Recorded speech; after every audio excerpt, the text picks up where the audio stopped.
Hey guys, my name is Ramon. I've been wanting to make a video for a long time.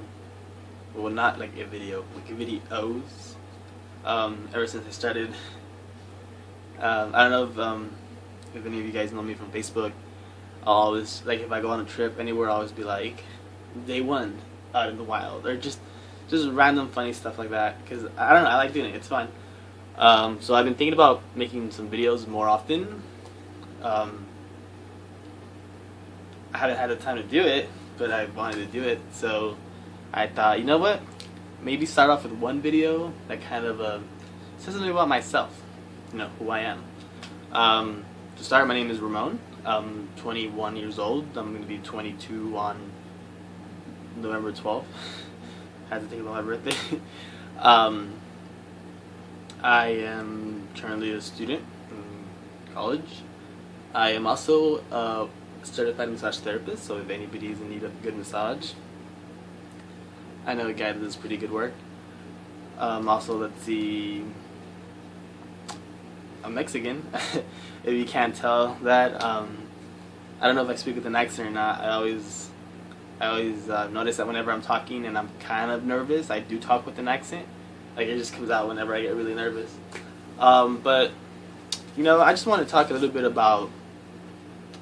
Let me sit up straight. A little bit about my life, I guess, and who I am. Growing up as a kid, I didn't really have anybody to talk to.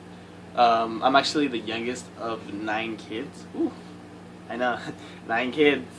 And it's not so much the number, it's just that there's a big age gap between me and my brothers and sisters. Like, my oldest brother, he's about, I don't actually know his exact age, but I'm guessing he's over 40, so he could technically be my dad. His son, my nephew, is 1 year older than me. They had kids before I was born. So, and then between me and the youngest one, it's maybe like about a 10-year difference, I want to say. I think she was about 12 when I was born. I don't know, like I said, I don't, it's kind of weird that I don't know my own family that way. So it's really strange because, you know, I would go to parent-teacher conferences and I would take my mom or my dad, and they'd be like, "Oh, you brought your grandparents along with you. That's nice." And I'd be like, "Those are my actual parents." Or I'll take one of my brothers and be like, "All right, Dad, he needs to start studying up on," and they'll be like, "That's my brother." "Oh, all right, brother." You know, it's just a weird feeling. I mean, I don't know if anybody else has like a similar situation, that you know how it feels that you know, you're the youngest out of a big group of family, and there's such a big age gap. So growing up, you know, most of them worked already or had their families before I was born. So I didn't really have that like really good communication with my brothers because, I mean, my camera got cut off there, so I gotta kind of backtrack to what I was saying. I don't even think I'm in the center anymore. I guess I'm kind of in the center. Excuse me. One of the things I noticed, because I saw my video to know where I left off, was that I say the word a lot. It's one of the little traits that I haven't been able to get over. Like, whenever I have to speak in front of people, or I guess basically whenever I'm nervous, I'll be like, so yeah, when I was a kid, you know, I was left alone, but I do that because, but I do that because, I do that because I'm not aware that I'm doing it. So by the time I'm done, I will watch it and I'll realize that I said maybe like after every other sentence. But like I was saying, you know, I don't know if anybody else I don't know if anybody else is in that same situation, and it's kind of weird because growing up, you know, you kind of grow up alone. You know, everybody used to work, and I used to be the kid who stayed at the house. I had some babysitters when I was younger, but once you're old enough to stay by yourself, you know, you just stay by yourself. Everybody used to go to work, like everybody, like, and it was like a family work group. They all left, came back, ate. You know, they were very tired, so they slept, and then usually they slept till the next day, and then they did it over again.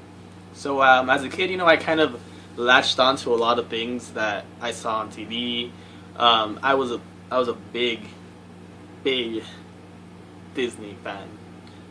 I can probably you can put on a Disney movie for me, and I don't mean like if you put like Brave, or I don't know, is that Pixar or Disney? I don't know. They could be the same. I have no idea.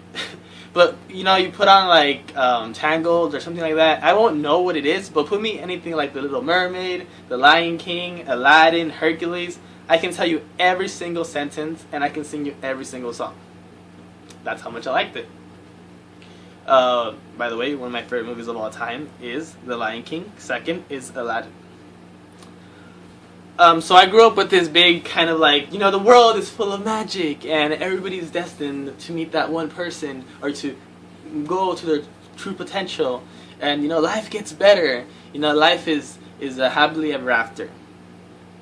Which, it can be to a sense, it can be to a lot of people. A lot of people do get their happy endings, but not most of the time. But that kind of influenced me a lot growing up, and then once, obviously as everybody working as a family, as my brothers and sisters grew up, some of them were, don't get me wrong, some of them were already grown up, some of them were out of the house. There was about 4 of them that were still here with me. So little by little, they met someone, they started working, they got their own house, they got married, they had kids.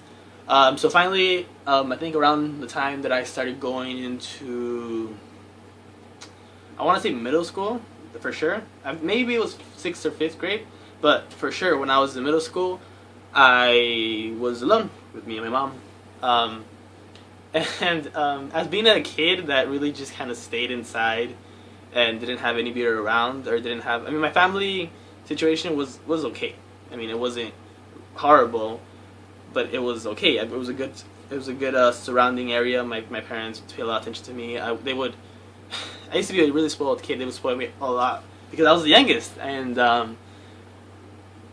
it was a really hard lesson for me to learn not to be spoiled. I think it happened one 4th of July that I really wanted fireworks, and my parents were like, "Nope, we're not gonna get fireworks. We can't get them this year."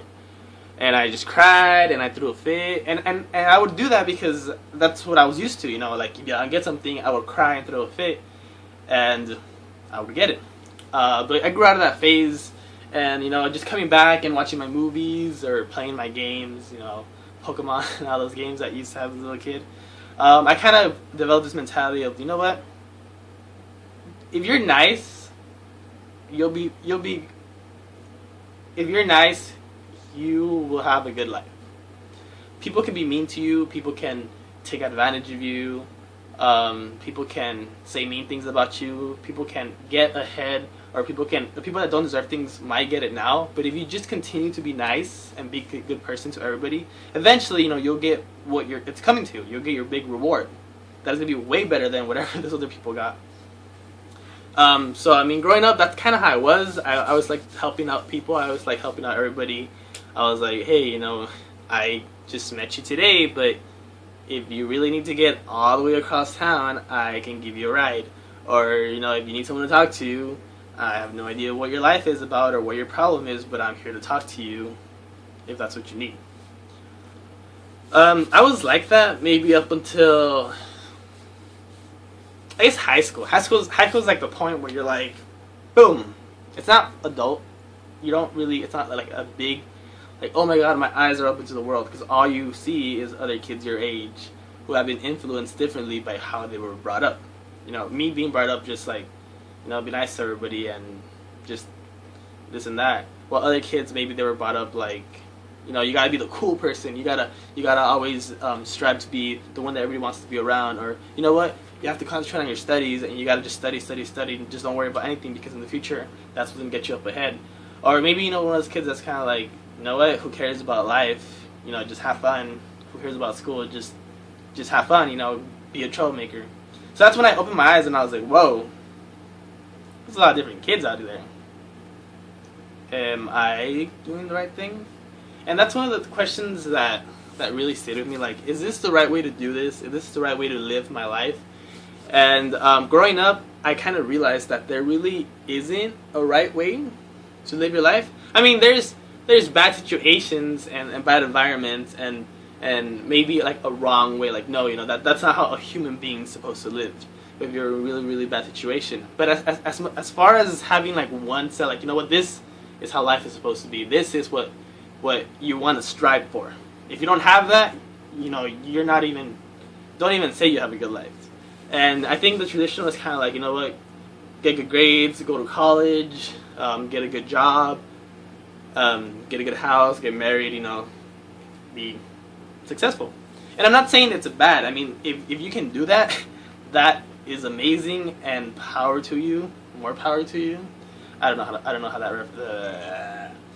how that reference works, but I have seen over the years, because I'm a 65-year-old man now, and I've seen everything now. But over my life experience, I've met people that they didn't go to college and have a good job, or a well-paying job, and they like doing what they do because they make a difference in what they're doing, and their kids come home and their kids are fine, and their kids grow up, and they go to college, and then they have that one amazing life. That's when I started thinking. I was like, well, there's a lot of ways you can live your life. There's not exactly one good way that you should live your life. Like, that's the absolute, no more. That's it. Where was I going with this? Oh, no more. That's it. No, there's a lot of ways you can live your life. If you're happy with your life, then I don't think you made a mistake. If you never went to college, but you found a good, stable job, or you have a job that you like doing, and you do it, and you're able to pay everything that you need to pay for, you're raising your family, you work maybe like the whole week, but the weekend you have time for your you have the time off to be with your kids and your family. Or what, maybe you don't even have kids, and you just work, and you get one day off. If you're happy doing that, then why shouldn't we be able to call that a good life? Excuse me, I had to burp. And the reason I say that is because, at my point right now, I am going to college, community college, but I didn't graduate from high school. I just fell short about 15 credits. Luckily for me, though, there was this program that was called the Comeback Kids program, which was for kids like me, like, oh, you're just this much away from graduating, so instead of letting you just go off to adult school, or just being like, what, you're out of luck, you're not going to get your high school diploma anymore, they put you in this classroom in like a regional learning center that, they gave you work to do, and it was basically like making up the classes that you failed. And it was really quick, and I was able to, I said, what, I have a chance to just, so I studied, I graduated top 3 in my class, but that was because there was only 3 kids in my class. But I graduated, and I did get my high school diploma, and after that, I kind of got lazy, and just kind of started not doing anything at all. But my dad actually, he was the one working, and my mom was, being the mom of the house, and I was just like, hey, I'm gonna wake up and play some video games, and that's all I'm gonna do.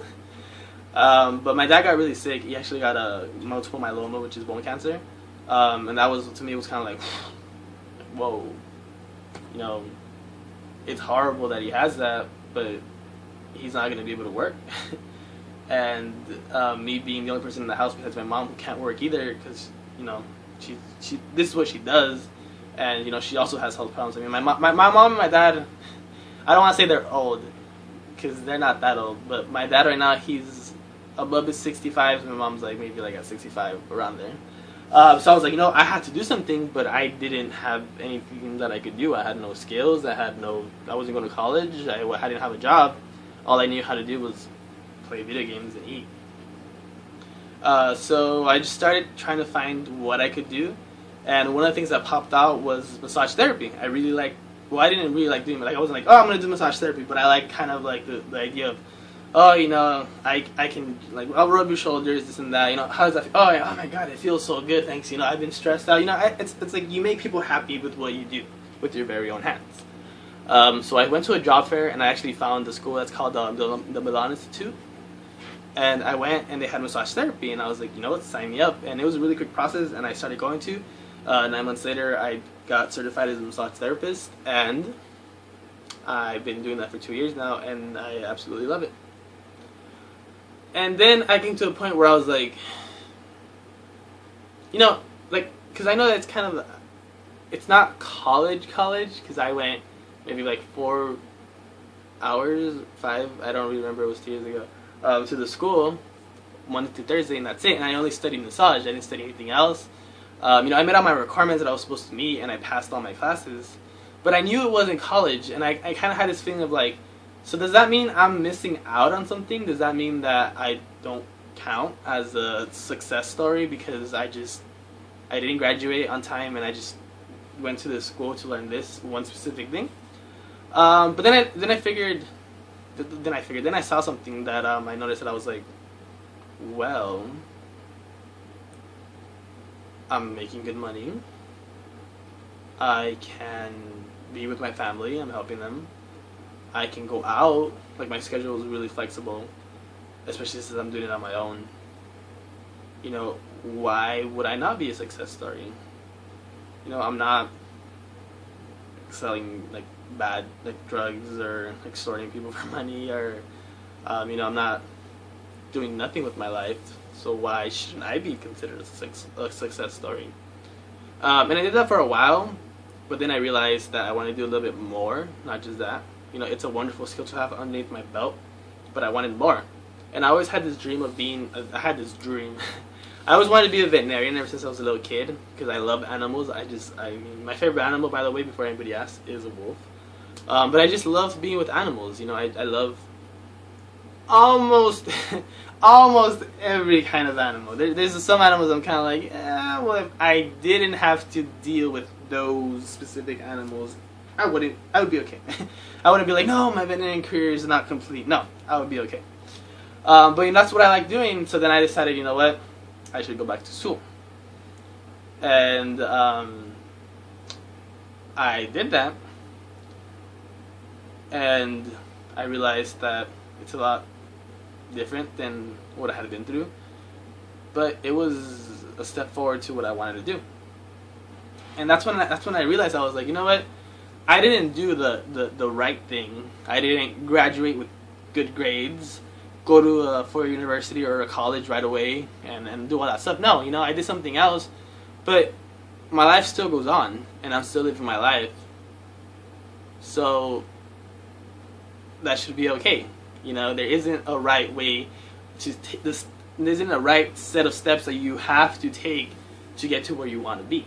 Or there isn't a right, there's a good way, the smart way, I guess I want to call it, if you do this, this, and this, and this, and this, you'll get there a lot faster. But, life changes. Life changes all the time, and new things happen. And you know what? As long as you don't derail from where you want to go, even if it takes you a little bit longer, as long as you get there, what's the problem? I don't see a problem. But I guess just to wrap this up, because I don't know if I'm rambling on or not. When with life, as from a perspective, I don't know why I keep doing this. From a perspective, from a 21-year-old going on to 20-year-old guy, there isn't one good way of doing it. I think there is such a thing as a good life, and maybe like a not so good life. But as long as you're happy, and as long as you can provide for who you need to provide, because because you could argue that, well, I'm happy not doing anything. And you know what? If you're on your own and you're just responsible for yourself, then why not? If that's what you want to do, go for it. And if you're happy and you're not hurting anybody and you're not hurting yourself, then why should anybody stop you? But if you do have kids, or you are married, or you're with somebody, as long as you can take care of them, that's the right thing to do, in my opinion. Whoever sat through all of this and heard it, thank you. I know I look a little bit scruffy right now because I guess I should probably dress better when I'm doing my videos, or at least shave or something. Nah, I'm fine the way I am. I'll probably have a lot of different looks because I'm always like my hair. I literally just get out of the shower and just however it falls, that's how I leave it. But thank you for you guys who heard it. At least now you know a little bit about me, and you know, if you stick around, like I said, I'm gonna try to make more videos. Some of them like this, where I'll just talk about some random things because they're in here, but I want to get them onto this thing. And then sometimes, like I said, you're gonna see me travel the plains of Africa through the safari of the parking lot of the mall, or something like that. But I hope I didn't take too much of your time, and thank you for listening.